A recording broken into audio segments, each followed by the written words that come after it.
Assalamualaikum warahmatullahi wabarakatuh.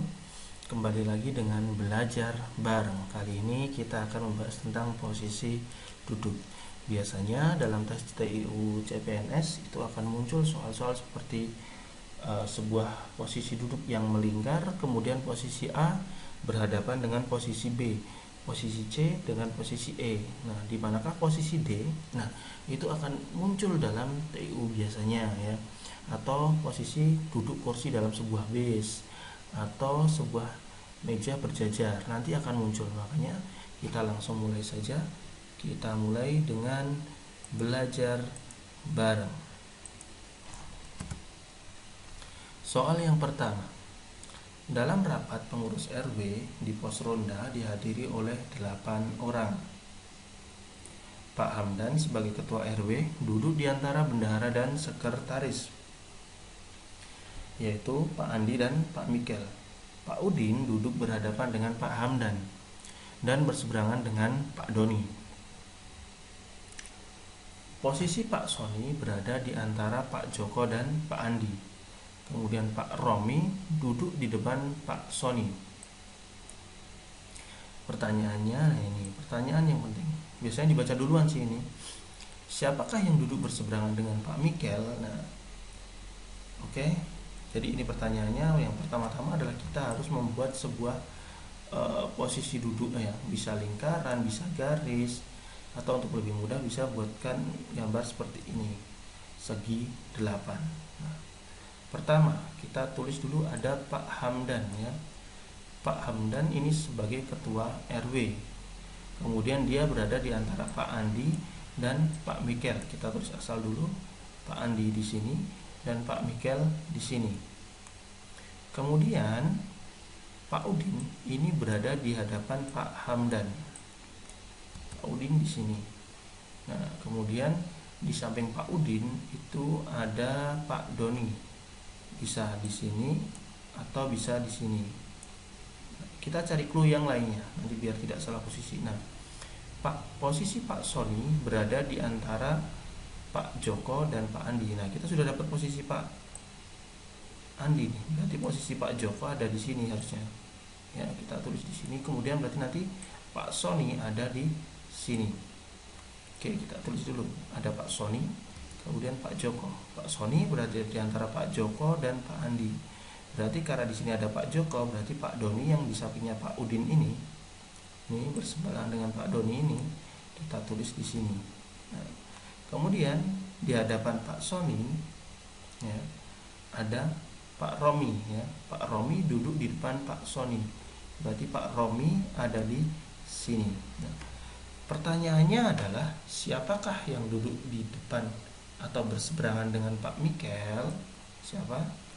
Ada Pak Joko. Berarti jawabannya adalah E. Ya, benar. Lanjut soal nomor 2. Oke. Silakan bisa di-pause dulu untuk dikerjakan.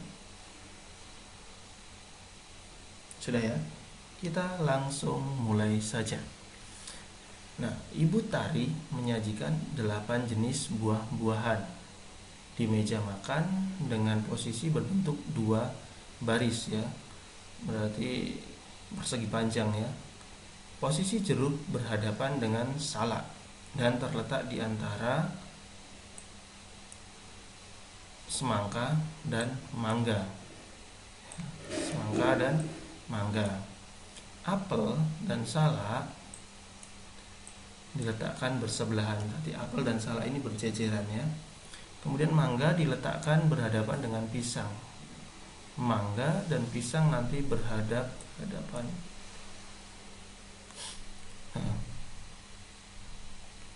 Mangga dan pisang nanti berhadapan. Di antara jeruk dan jambu. Dan di antara jeruk dan jambu. Di samping itu nanas, nah yang terakhir, diletakkan di sebelah pisang. Buah yang diletakkan, nah ini pertanyaannya. Buah yang diletakkan di antara pisang dan apel adalah, pertama kita buat dulu posisi 8 buah yang memanjang seperti ini ya. Nah, kita baca clue yang pertama. posisi jeruk berhadapan dengan salak, ya. Jeruk berhadapan dengan salak terletak di antara semangka dan mangga. Berarti kan jeruk itu ada di tengah-tengah, bisa di sini, bisa di sini, bisa di sini atau di sini. Karena apa? Dia berada di antara semangka dan mangga. Semangka dan mangga, ya. Jadi bisa di tempat empat ini.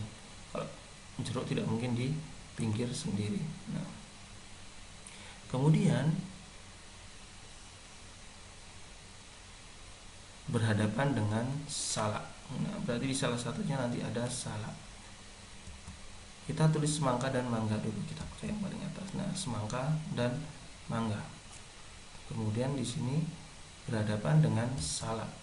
Jeruk berhadapan dengan salak, jelas ya? Jelas.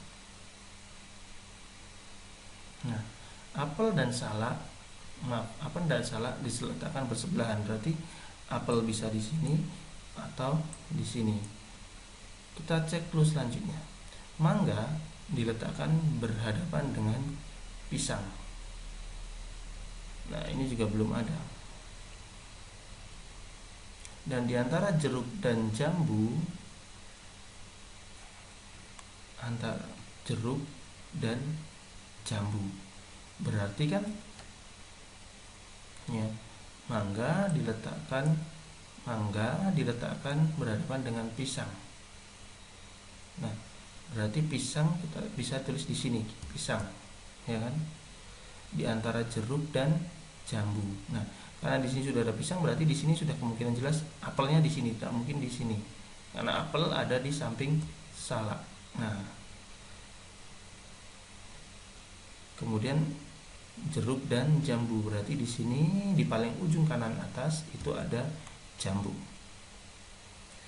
Nah, kemudian di samping itu nanas diletakkan sebelah pisang, berarti nanas ini paling ujung yang bagian bawah. Buah yang diletakkan antara pisang dan apel adalah pisang dan apel, jelas sekali. Ada salak, jawabannya adalah D.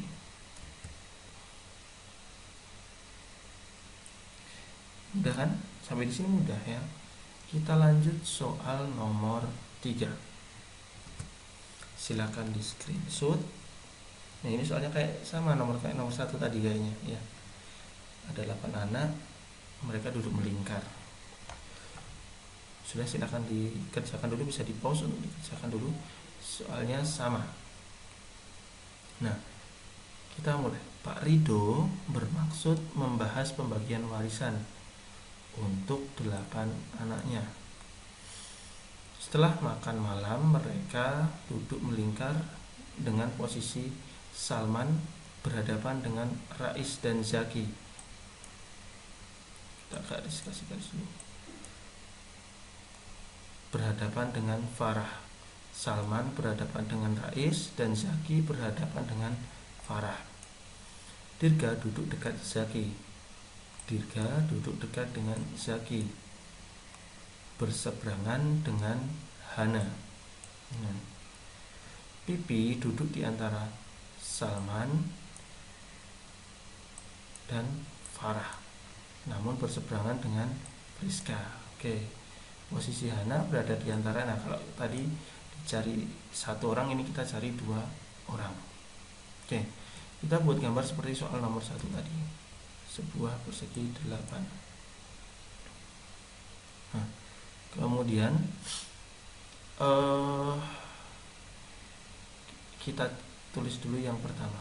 Salman berhadapan dengan Rais dan Zaki berhadapan dengan Farah. Yang penting kita tulis dulu Salman dulu berhadapan dengan Rais. Udah, ini selesai.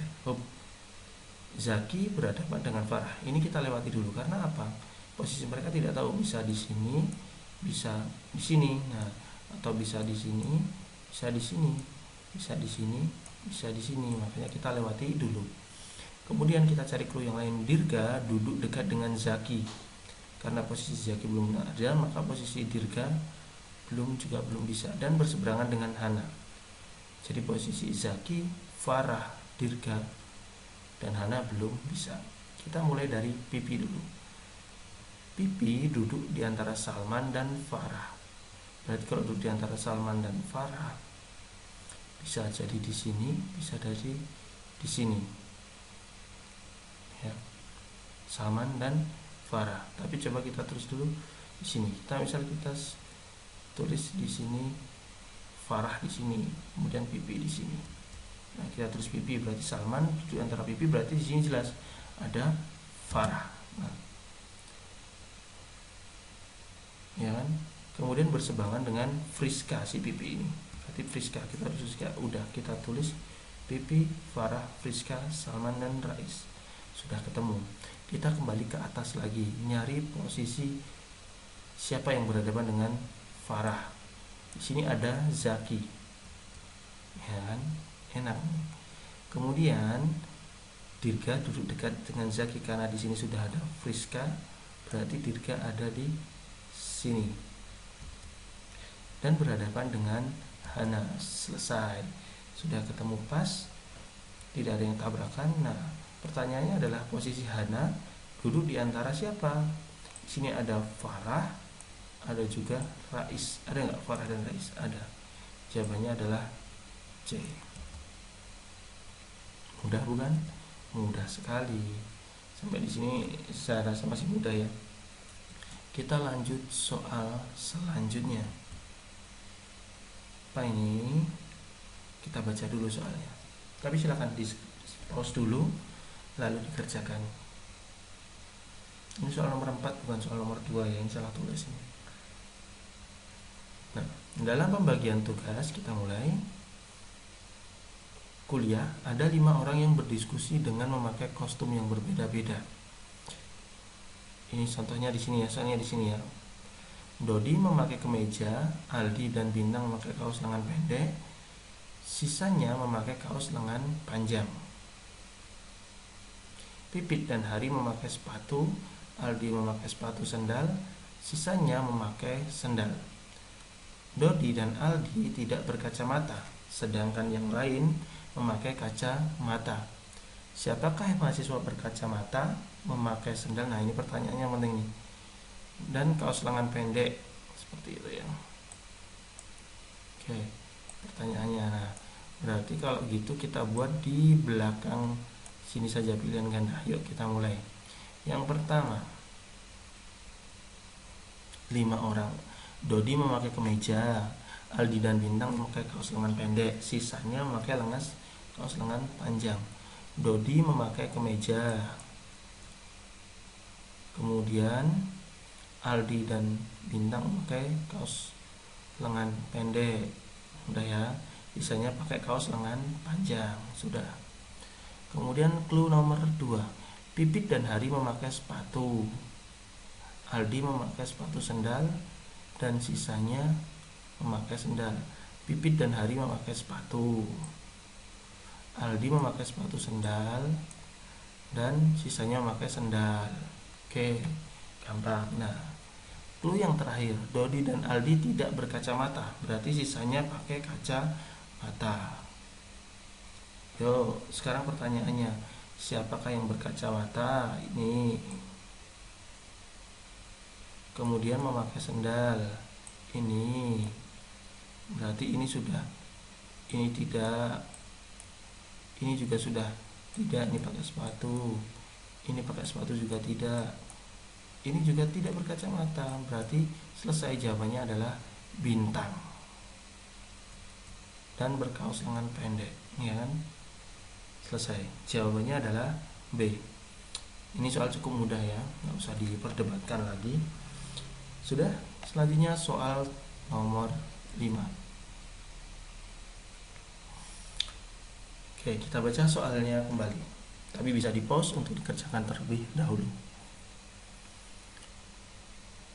Pada Jalan Perintis Kemerdekaan terdapat 8 ruko pedagang yang saling berhadapan-hadapan. Ini sama kayak soal nomor 2 berarti dibuat panjang, ada 4 titik garis-garis, kemudian saling berhadapan.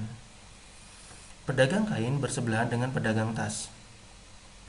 Pedagang pakaian berada di antara pedagang kue dan pedagang emas.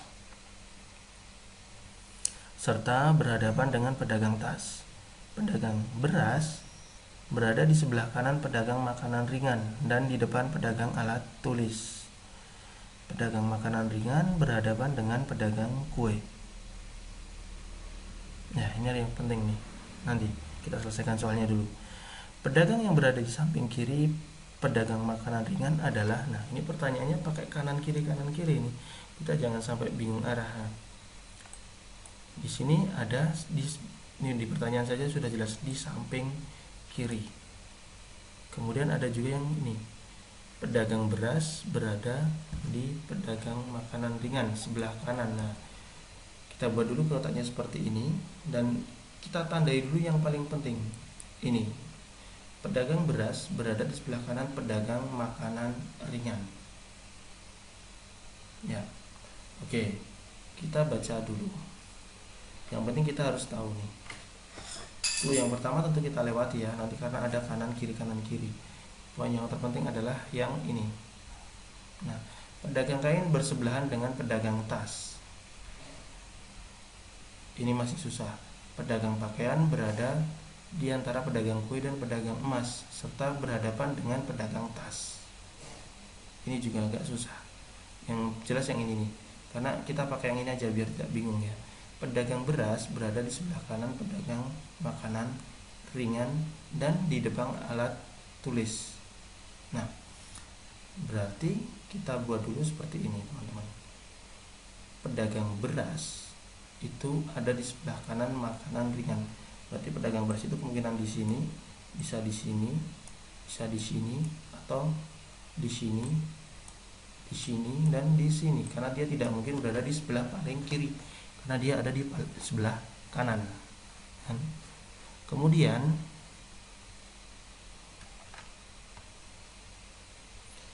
di depan pedagang alat tulis. Nah, kita coba tulis di sini dulu. Pedagang beras ada di sebelah kanan. Kita pakai yang paling ujung saja ya. Oke. Nah, paling kanan. Enaknya di sini. Beras kita ujungkan dulu. Nah, dia paling kanan berarti ada di sebelah kanan. Makanan ringan. Nah, kemudian berhadapan di depannya ada toko alat tulis. Kita tulis di sini. Sudah selesai. Kita lihat clue-nya nanti. Jadi ini perlu kalau kalian pakai kertas nanti bisa dibolak-balik lagi. Kemudian pedagang makanan ringan berhadapan dengan pedagang kue. Sampai di sini masih aman ya clue-nya. Selesai. Kita balik ke clue yang paling atas. Sini. Pedagang kain bersebelahan dengan pedagang tas. Ini belum kelihatan. Pedagang pakaian berada di antara pedagang kue dan pedagang emas. Berarti di sini ada pedagang emas dan pedagang kue. Berarti di sini ada pedagang kain nanti. Ya kan? Pedagang pakaian tadi. Pedagang pakaian. Pedagang pakaian berada berarti di sebelah sini ada pedagang emas. Emas, kue dan pakaian. Selesai. Sampai di sini masih aman, tidak ada tabrakannya. Nah, dan pedagang emas serta berhadapan dengan pedagang tas. Berarti di sini nanti ada pedagang tas. Ya. Selesai. Nah, pedagang pakaian berada di antara pedagang kue dan pedagang emas serta berhadapan dengan pedagang tas. Pedagang beras berada di sebelah kanan pedagang makanan ringan di depan pedagang alat tulis. Terus ini pedagang satunya apa lagi nih? Pedagang makanan ringan berhadapan dengan pedagang kue. Oh ya, ya. Kan di clue paling awal ini ya muncul lagi lupa. Pedagang kain ini bersebelahan dengan pedagang tas. Berarti sebelah pedagang tas adalah pedagang kain. Nah, selesai sudah ketemu. Lalu mari kita baca. Di sini sampai tidak ada tabrakannya. Tapi kalau bisa jadi misalnya beras ada di sebelah sini ya. Karena dia nanti kan kalau ini bolak-balik nggak masalah. Jadi beras bisa jadi di sebelah sini. Ya. Jadi tergantung gambar kalian. Alhamdulillah ini di gambaran ini tidak ada yang bertabrakan. Nah, kita baca pertanyaannya. Pedagang yang berada di samping kiri pedagang makanan ringan adalah, jawabannya adalah pedagang tas. Ini sebelah kiri. Kenapa di sini ya? maksudnya beras kok di bawah, karena enak posisi kanan kiri masih enak. Kalau di sini nanti terbalik. Jadi jawabannya adalah pedagang tas. Jawabannya adalah B. Nah, oke, cukup mudah kan? Jadi ini memang kalau digambar pakai kertas atau nanti pakai obat kertas tidak bisa sekali gambar, bisa berkali-kali gambar. Yang penting ini hanyalah masalah pembiasaan. Dan semoga dari 5 soal tadi bisa membiasakan kita dalam mengerjakan soal TIU posisi duduk atau posisi benda seperti itu. Oke, bila masih ada pertanyaan silahkan bisa ditulis di kolom komentar, nanti kita akan belajar bareng. Terima kasih. Assalamualaikum warahmatullahi wabarakatuh.